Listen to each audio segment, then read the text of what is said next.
Hello everyone, this is Clark Smith Adventures. I'm doing a new segment. It's called My Haunted Childhood.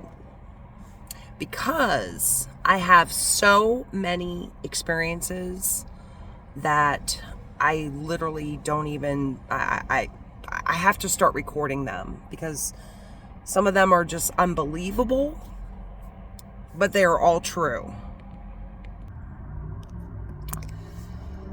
I guess I should start.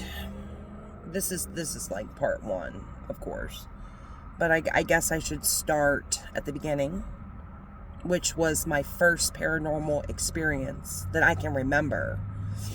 When I was probably 2, 3, 4. You know, you remember some things. We lived in Maryland. And the house that we lived in, it's no longer there. It was in a town called Brookville, which is a very historic town. It was built, it was created. It was probably founded in like the early 1700s. Okay. Very historic houses. And the house that we lived in, it was a house that was sectioned off into 3 different houses. We lived on this end. The owners lived in the middle, and then there was people on the other end. I don't know who they were. I guess my first experience is that the whole house was huge, and our section was big. You walk in, it was very historic. Had a wraparound porch on the side. And you walk in, and it's like this great room. And it had I think it had a fireplace, if I can remember.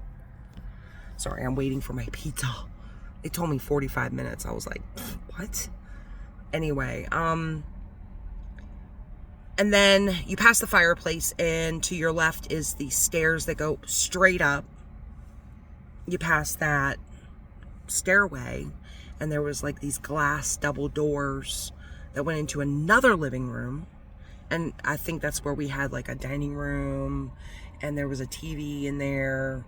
And then you pass that, and there was a kitchen, and stairs going down to the basement, and it was very old cement, concrete, I don't know what I'm trying to say, dirt floor basement, cellar. And anyway, I think the first experience that I can remember is the place had 1 bathroom. It was at the top of the stairs, straight ahead.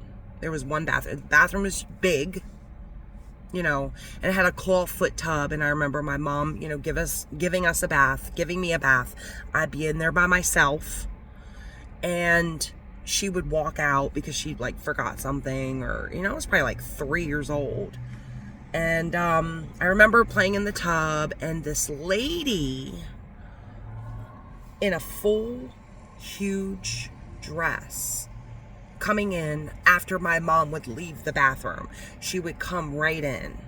My mom would leave, and I would look up, and this lady would come in, and she had like, I remember her dress, it was like brown, grayish, something, and she had a white apron on in the front, and her hair up in a bun.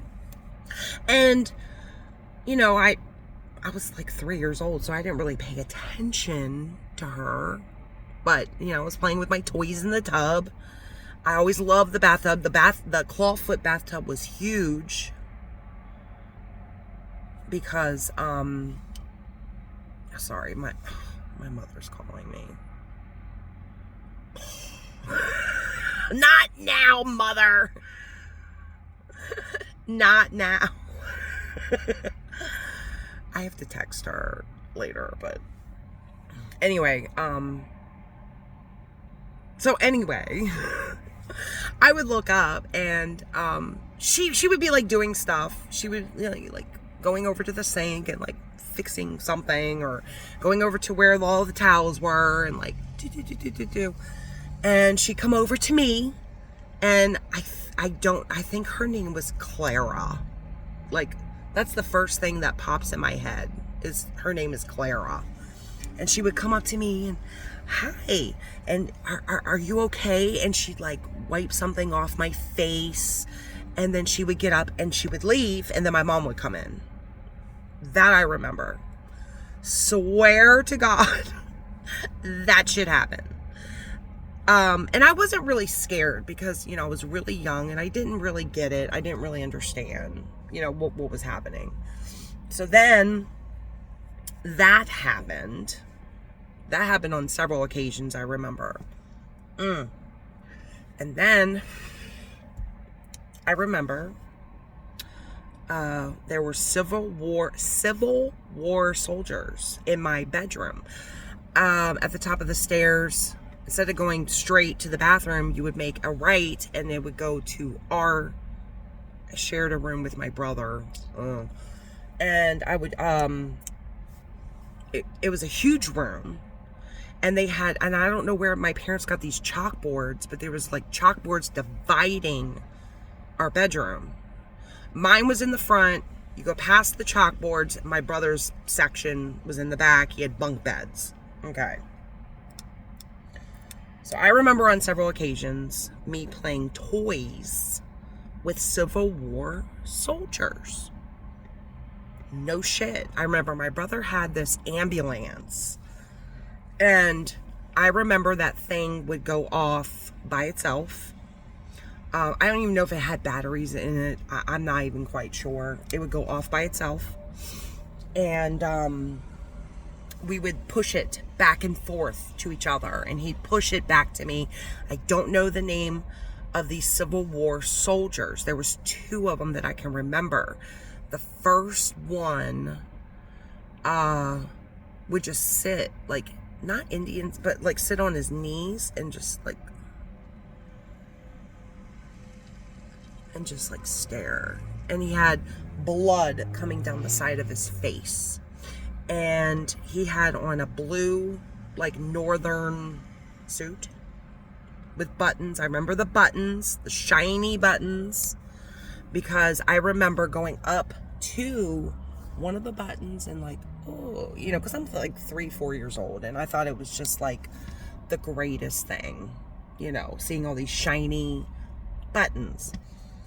And there was another one that would stand by the chalkboard, and he never interacted with any of us. He would just stand there. Like, he never would, like play with me or anything, or, my brother did not see this. He was just not that type of person, I guess, to like be open and see like stuff, ghosts, paranormal stuff. So supposedly I'm very open. I've been told by many people. And one day these chalkboards were huge, and I'm like, I don't know where my parents got these to separate our bedroom. But I remember my father coming in, and at the top there was writing or pictures or something, like someone had written on the chalkboard, but way at the top. And I'm 3-4. My brother's like 6. So there was no way one of us could have reached that high up to write stuff. Oh, there's a guy with a dog. Anyway, let me shut my fucking window. I just don't remember, like, my, I don't know what I was trying to say. I don't know how one of us would have basically, gotten up high to write stuff high on a chalkboard. And I remember my dad asking, and I said, it was the man. It was the man. And, so a ghost wrote on our chalkboard, literally. Like, I don't know if you guys believe me, but I remember I didn't write it. I didn't know how to write. My brother didn't write it. He was too busy being my brother. So anyway, so that happened. I remember a lot of weird things happened in that house. a lot of weird things, like our TV exploded. We had a bad lightning storm, and our TV, like, it was like one of those old TVs. I remember going down into the cellar, like, let's go down into the cellar. Let's play in the cellar. I'm 3-4 years old. Let's play in the cellar. Okay. And I remember seeing a silhouette of a person down there. And then I ran up, and I probably told my mom, like, there's someone down there. And she was like, whatever. But because all my life, like, my parents have never believed like, no one's ever really believed anything I've said. Like, no one. So then, well, also, like, I almost drowned it because they had a pool there. It was like a little community, even though it was, like, privately owned, and there was, like, an in-ground pool. And I remember walking in there and, like, oh, let's go swim. And I remember my mother pulling me out of the water. Like, my mother saved my life. I wasn't, like, drowned. I just remember being on the bottom of the pool and looking up and seeing her, like, pull me out. Then there was a lady that lived back behind the pool in, like, a little cottage, and she had raccoons. I thought that was, like, the coolest thing since sliced bread. I think that's where my love of animals started. Then there was other people that lived in another house over here. Anyway, there were, like, my only friend, like, I've never really had a lot of friends, but my only friend was this kid that lived behind us, okay? His name was Sean. We went to school together. We were, like, the same age. He was just, like, maybe a little too young for my brother to play with. So, me and Sean, would play, and we played, like, cars in the dirt. And how we would play, it was, like, on the edge of both our properties. Like, it was at the end of our property and at the end of their property. So we would play, like, right there, and it was, like, dirt and trees and bushes and shit like that. Well, I remember me and Sean playing cars in the dirt. I was kind of a tomboy. And this kid that came out of the bushes, he would come out of the bushes. And we thought, we were playing with him. And we thought that, we were playing with a kid. And thinking back, and I'm like, I don't think this kid was alive. I don't think this kid was alive. Because he would maneuver the car, and we would play, and we'd talk to him and play and chase him, and he'd chase us, and we'd laugh, and this was so freaking funny. And his name was Jason. And it's a lot to remember from when I was young, because I'm 51, so it's a lot to remember. But I remember talking to my schoolmates, me and Sean talking to our schoolmates about this kid named Jason. And I remember him, he just looked, he had on, like, the same clothes all the time. He had on, like, a button-down kind of blouse shirt with some pants. He never had shoes. But we would invite him to stuff, and, I'd have lunch over Sean's house, because his mom, like, watched me every now and then, and we'd invite him, and he'd never show. And I just remember this kid named Jason, okay? And he would only pop out when it was just me and Sean playing together. Like, like, when no one was around, I don't remember him being around. And I remember him telling me, or me and Sean, that his house burnt down. And we're like, okay. Sorry. We're like 4.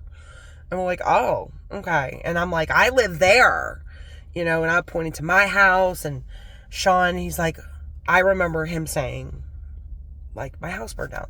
So anyway, my parents, it was like kindergarten, and then we moved. But my parents went to parents' night at kindergarten for me, and I guess to see how like we were doing, I was doing in school, and was I an idiot or stupid or whatever.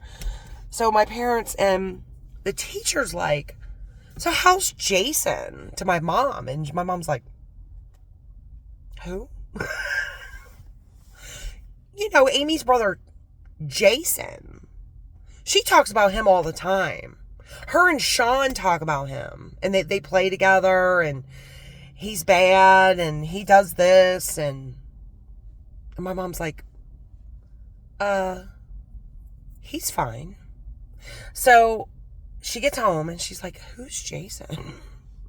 Because I guess she didn't want to seem like our family's crazy, or like her daughter's nuts or something. And I'm like, yeah, Jason, yeah, we play. And we play back there. And, we play cars. We color. Because I've always been obsessed with like coloring when I was a kid. I was obsessed. So, we color, we do this. Well, like, where does Jason live? Oh, in the bushes.